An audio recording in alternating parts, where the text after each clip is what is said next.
Hello and welcome back to In the Gray Area with REVV Health. I am Brittany. And I'm Travis.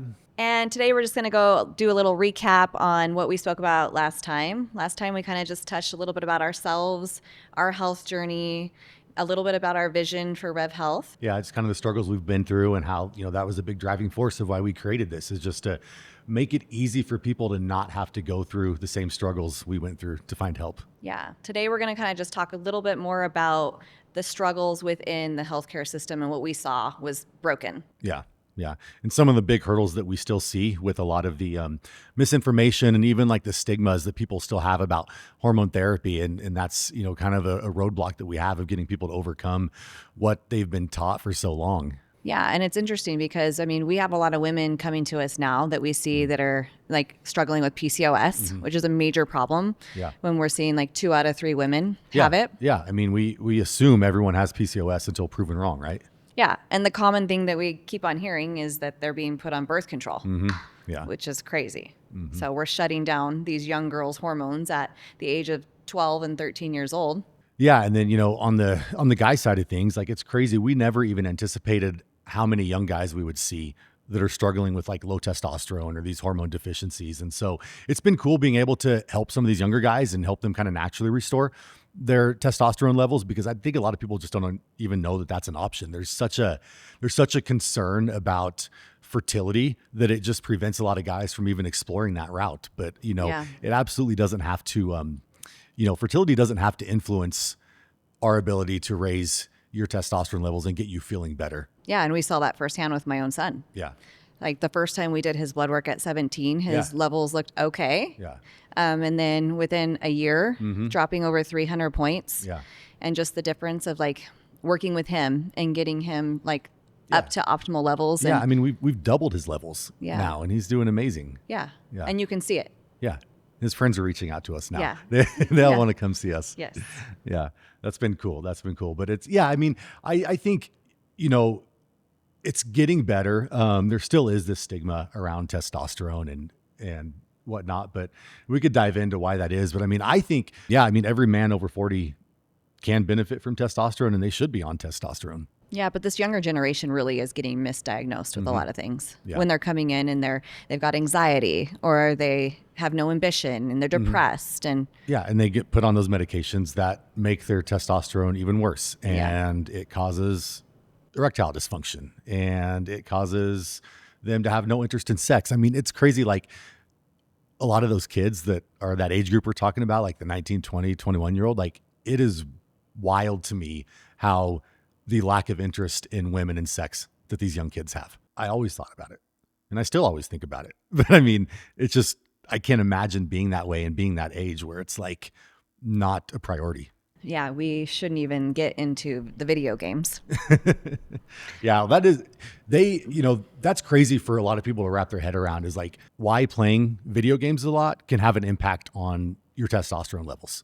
But we see it a lot. We see it a lot of times, and it's just dysfunction at the pituitary level that's causing it, but people don't realize it. Yeah, well, when I had to ask my son at 18 the question of like, how often are you waking up with morning wood? And he was like, what, Mom? I don't know, once or twice a week. Yeah, that that's was a problem. Crazy. That's a big sign that there's something wrong. This is they should be in their prime. Yeah.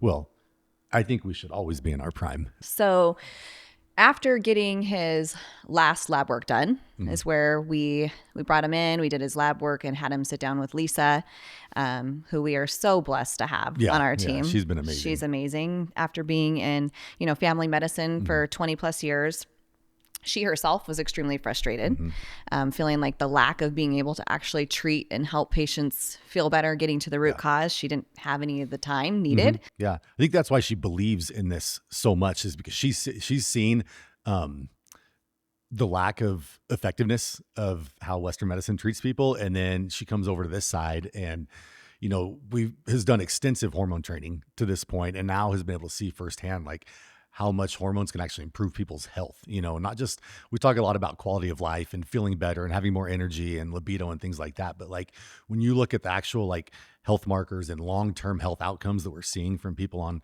hormones, reversing diabetes, for example, we see that all the time. And that's huge. And people don't realize the effect that hormones can have on that kind of stuff.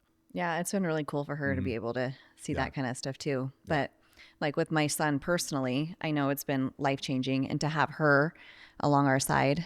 This last year, we all were able to do a full year of advanced bioidentical hormone replacement therapy training together, which is also another really cool thing, because anytime she goes through something, we get to go through it firsthand. I love going through all that training with her too.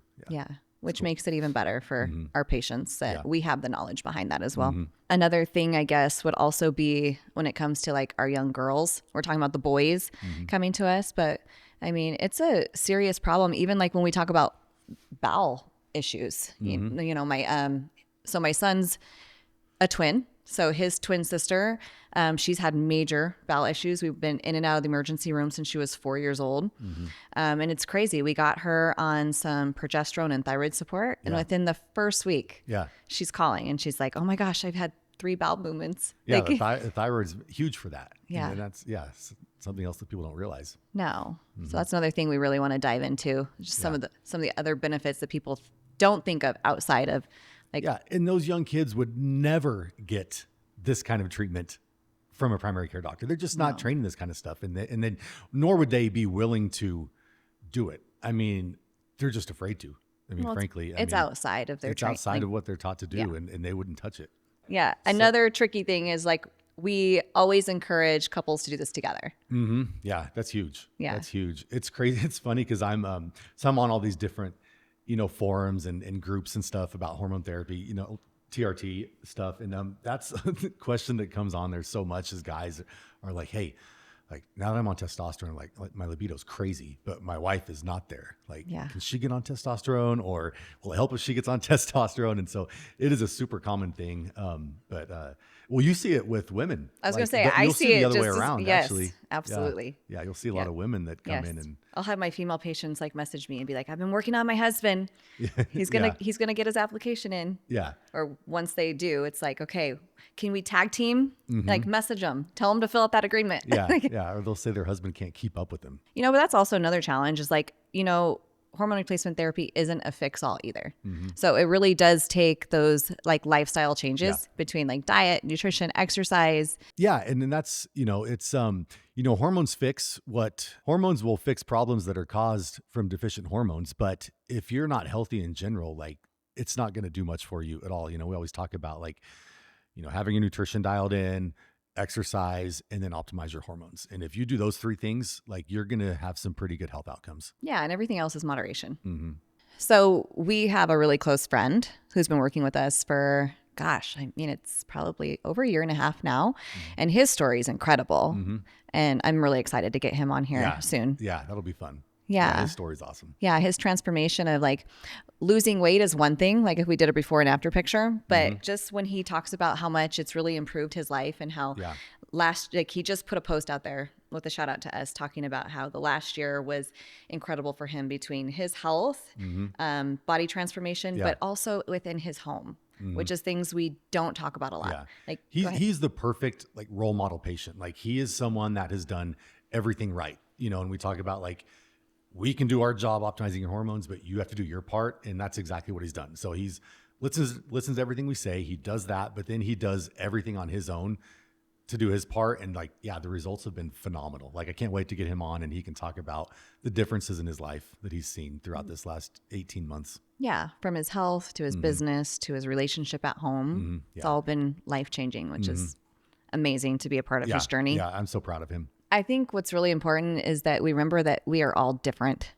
And so that's what's really cool with what we're able to do is because when we're looking at their blood work and we're determining like treatment plans, it's specialized to that individual versus like the cookie cutter that you get when you go to your primary doctor. Yeah, every single person is different. And that's the thing. It's like, if you're just trying to treat someone based on, let's say like blood work alone, then of course you're going to end up treating everyone the exact same. And, like we talk about all the time, the goal isn't to target a certain number on paper, but we're targeting, symptom resolution, optimal well-being, and optimal health outcomes. Yeah, but a lot of times people don't even understand that like when they're looking at labs, just because it says they're normal doesn't mean they're optimal.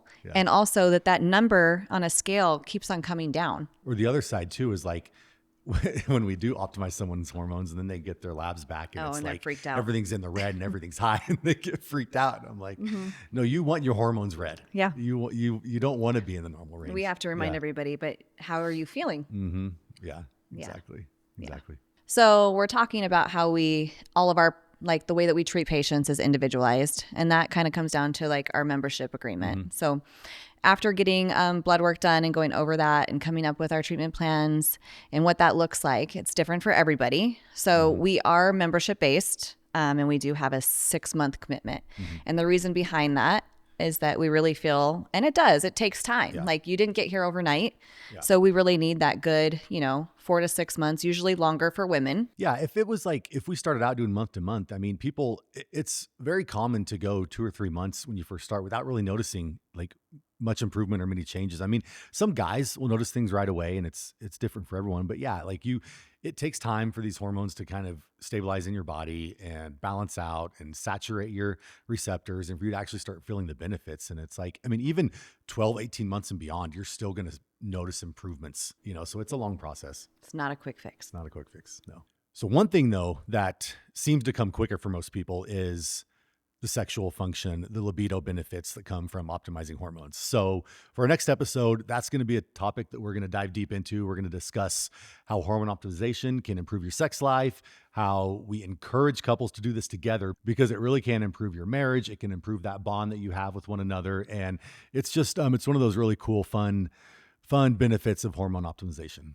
So join us next week as we dive into the gray area of sex and we talk more about the benefits of hormone replacement therapy and just how much it's really even helped us within our own relationship. We'll talk about the areas that have improved and just kind of getting outside of the area of feeling shame behind it all. Yeah, I can't wait for that one. Yes. So if any of these things that we talked about today resonate with you or a family member, maybe a friend, please like, share, comment, also subscribe, and we'd love for you to join us next week as we dive deeper into talking about sex.